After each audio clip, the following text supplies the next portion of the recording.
Hello, we're at Drayton Manor today. It's the Blue Light Card Defence Discount Card Members Buyout Day, which I've not been to at Drayton Manor before. I went to the one at Alton Towers a couple of weeks ago, which was super quiet. That was a Friday. Today's a Sunday, so we'll see how it plays out here. And also, just check out what's new at Drayton Manor. It's actually been a couple of years since I've been, because my daughter's now 4. She's now a really good age to come, so we thought we'd bring her and see what's going on. We actually stayed at the Drayton Manor Hotel last night, which means you get half an hour earlier into the park than everyone else, which is quite nice. That wasn't actually really clear when I booked it, so it was kind of a nice bonus this morning. There's only a couple of rides that have been open. One of them's Accelerator, which my daughter's just over a metre. She's not quite sure about that one yet.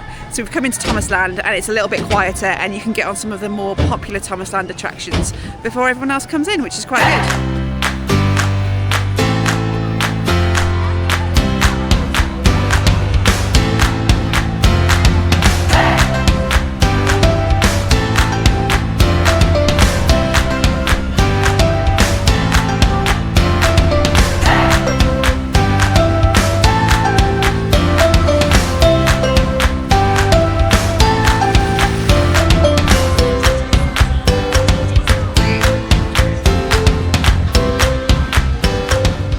Done quite a bit of work in the last few years since they've been taken over by new owners, and a lot of that work's been done in this area where what was known as Shockwave now is. It used to be a stand-up roller coaster, now you sit down on it, and they've lowered the height limit a little bit.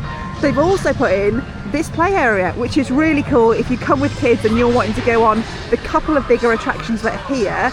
They've got somewhere that they can hang out with your partner or another member of the family whilst you're in the queues, which is awesome. I wish more theme parks would do this. It is such a good idea to have play areas in theme parks. They do it a lot in Europe. If you go to Efteling, they've got some really big play areas, and it works really, really well.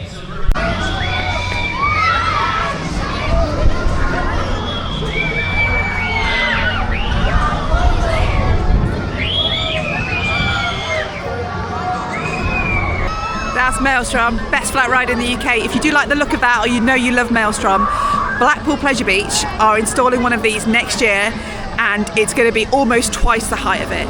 It's going to be amazing right on the seafront. Can't wait to ride it. For now though, this is the biggest one we've got, and it is awesome.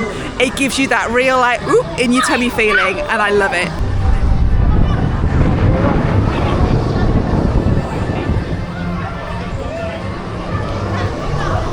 So as I said, Drayton Manor have done quite a bit of work at the park over the last few years. They're going from much more of a family market now. They used to be more for thrill seekers and some family rides. Now we're really aiming at, I would say, under 14s, under 12s. And one of those changes involved what was Shockwave and is now the Wave. So this is it was the stand-up roller coaster, which opened in 1994, year of the roller coaster, which is when Nemesis opened, and the big one opened in Blackpool. And this was Drayton Manor's ride, and it was a stand-up roller coaster, Europe's first stand-up roller coaster, and it was okay. You never went on it as a stand-up, did you? No. From a male point of view, I was always told the brakes were not something to be enjoyed. It does come to a very harsh standstill, and although it was a stand-up roller coaster, you were technically kind of balanced on like a bike seat.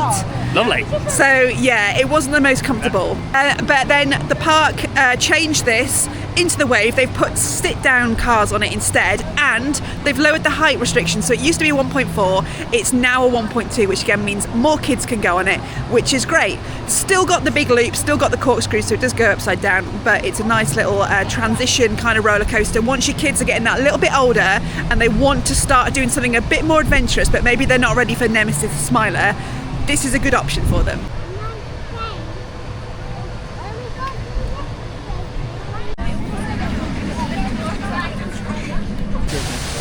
I have been coming to Drayton Manor for a long time, probably since I was about 9 or 10, and I've got to say the park is looking really smart at the moment. What the new owners are doing is seeming to keep on top of a lot of the maintenance and how the rides look aesthetically. Like I said, this whole area where Stormforce and Shockwave is used to be a bit of a mismatch, and they've really kind of made it a cohesive feeling area now. It's all about water, the seaside. You've got Stormforce, you've got the Wave, you've got the Rapids, you've got Maelstrom, which is the big like tidal wave hurricane thing coming through. You've got Air Race, the seaside air show. It all just makes sense far more than it used to. And if you have been coming for a long time, you'll recognise this area is where they used to have G-Force, which was possibly the UK's worst roller coaster before Hero was built at Flamingo Land. That's now long gone. And also before that, the Klondike Mine Train, which you may remember if you're as old as me, which was a little Pinfari looping coaster, very, very rough, but that used to stand in this spot as well.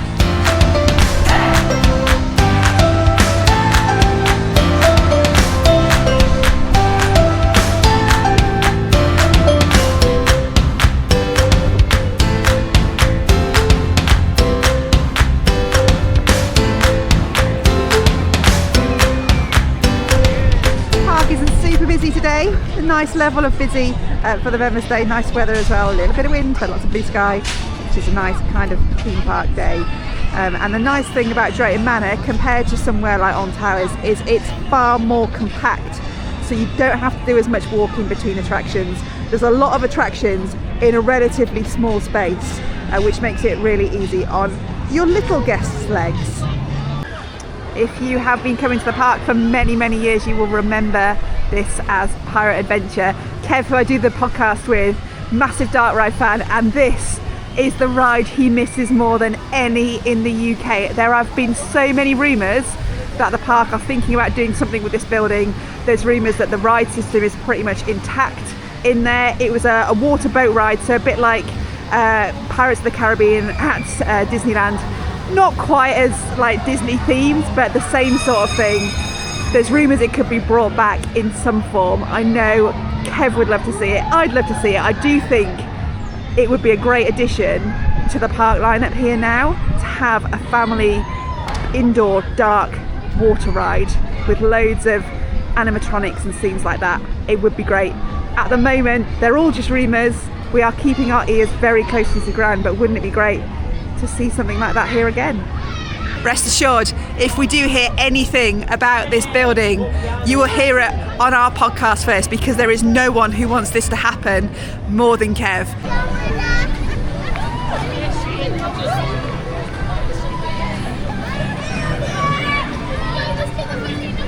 If you haven't been to Drayton Manor for a while, you've probably not seen this whole area. So this is the Vikings area. It includes what was the old Buffalo coaster. That's still here. They've just rebranded it, and they've put in a few more little flat rides as well, like this one behind me, which is Loki, which just maxes me out every time I try and look at it. My brain can't compute it. And then we've got Thor behind me, which isn't running today, sadly. That's like a spinning disc ride. And we've got this other little ride behind me, which is like a little ride-on horse ride, which is suitable for smaller kids as well. And I think when they did this area as roller coaster fans, it was one of the things that made us breathe a bit of a collective sigh of relief that this park was going to go in the right direction, and that the new owners were going to make some really good investments in the park. But not just good investments, thoughtful investments which really work and are cohesive. And all of these flat rides are really what I want to see at somewhere like On Towers. I think we all do. We all keep saying On Towers needs more flat rides, and it's because they help soak up people, but they're also suitable for different ages, different heights, and they just really add to the atmosphere in the park as well. So yeah, it's Vikings area, Drayton Manor, really good. Great thing about this park as well, if you are bringing your own food, loads of picnic areas. There's loads of picnic benches like around the lake as well, which are really nice spots for you to sit and eat your lunch. They do obviously have park food here. It's your standard burgers, hot dogs, pizzas. It's okay quality, but if you want to bring your own stuff, plenty of options for you to do that as well. If you do stay at the Drayton Manor Hotel as well, one of the advantages, other than just the 30 minutes early ride access, is that you can use the gate which brings you into the Vikings land here, which brings you in about halfway up the park, rather than going into the main entrance, which is down near Thomas Land. So it just brings you in at a slightly different place and gives you access here. The park is 75 years old as well this year, which is a nice little milestone for them. Obviously it was a family-owned park for a long time before it's been taken over by the Loopings group, so it's nice that they're celebrating it. They've got some shows on through the day, lots of entertainment, which they normally do, but they've put out this bit of a special stage with it being 75 years, which is lovely.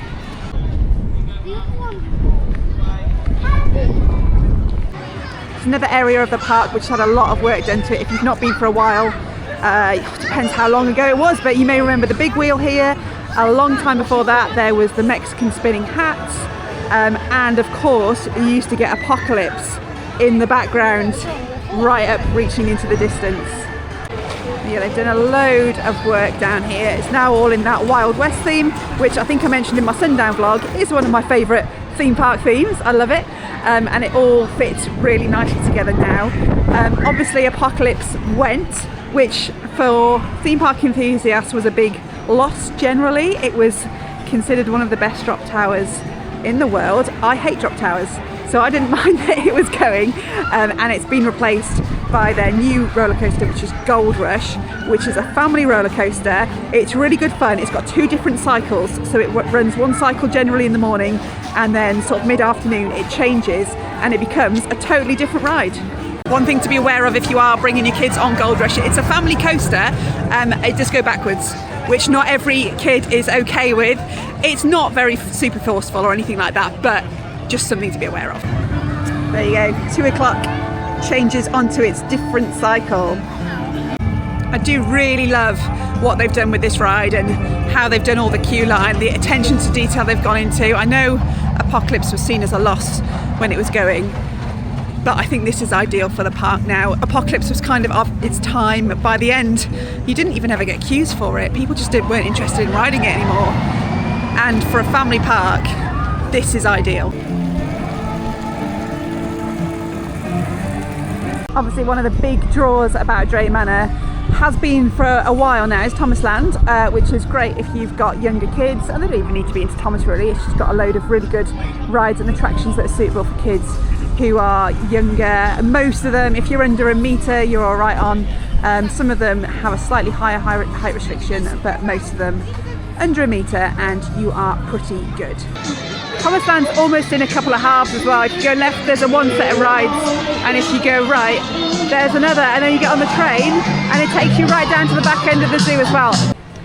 This is a really good little interim roller coaster. If you've got kids who've maybe done one of those little caterpillar rides, or they've done the Octonauts at Alton Towers, this is like a good next stage up, slightly bigger than Octonauts. Unfortunately it's not running today, but it usually is, and it's just a good one to kind of get them through the stages, building up to the next roller coasters, and then you could go over to Accelerator and Gold Rush here at the park.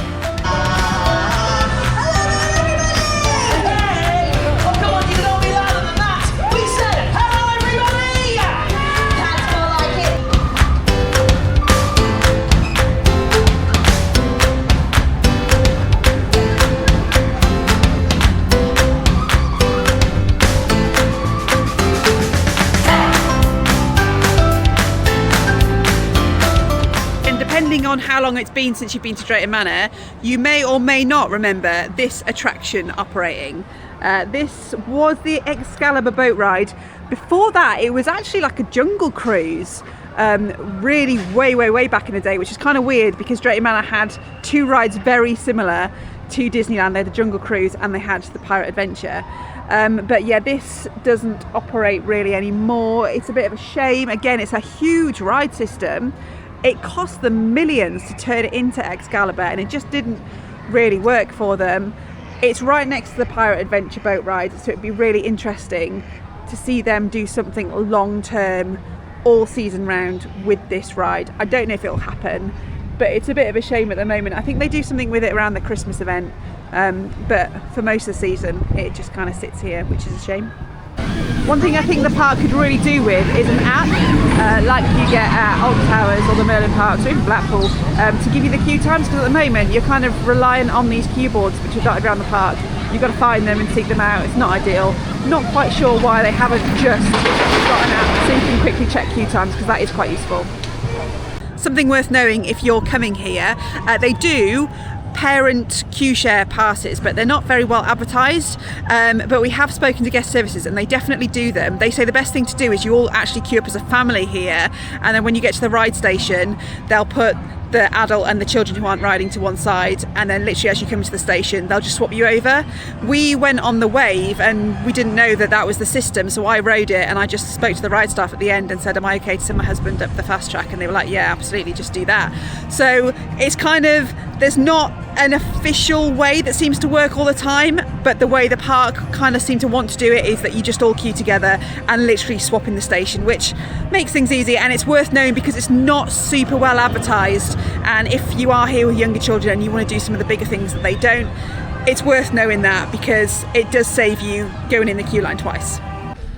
Something also worth knowing, they do refillable drinks here, which are actually pretty good value. So the cup with the first drink was £4, and then every refill from that is £2 afterwards. So I think works out a little bit better than one of the freestyle cups at the Merlin parks. Obviously, the other great thing about Drayton Manor, and the reason I always recommend it if you have got younger children, is it's not just the theme park. They've got a zoo as well, which normally you choose between a theme park and zoo. To have both, and it's actually a decently sized zoo as well. They don't have loads of huge animals, but there's enough that if you're coming with a younger child or you just want a break in the middle of the day and a bit of a mooch around, you've got it as an option rather than standing in queues and just doing back-to-back rides.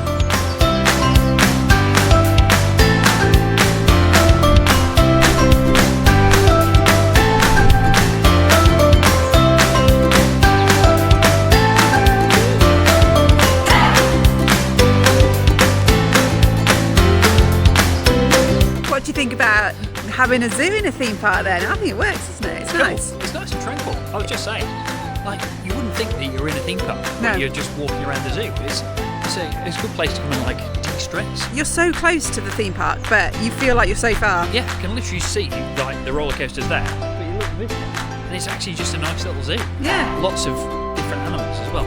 It goes on for quite a long way as well. You can actually walk all the way around to where the other Thomasland train station is, where you can then jump on the train and head back to Thomasland as well. So yeah, definitely don't miss it. If you do come to Drayton Manor, make sure you save a little bit of time to come and have a look around.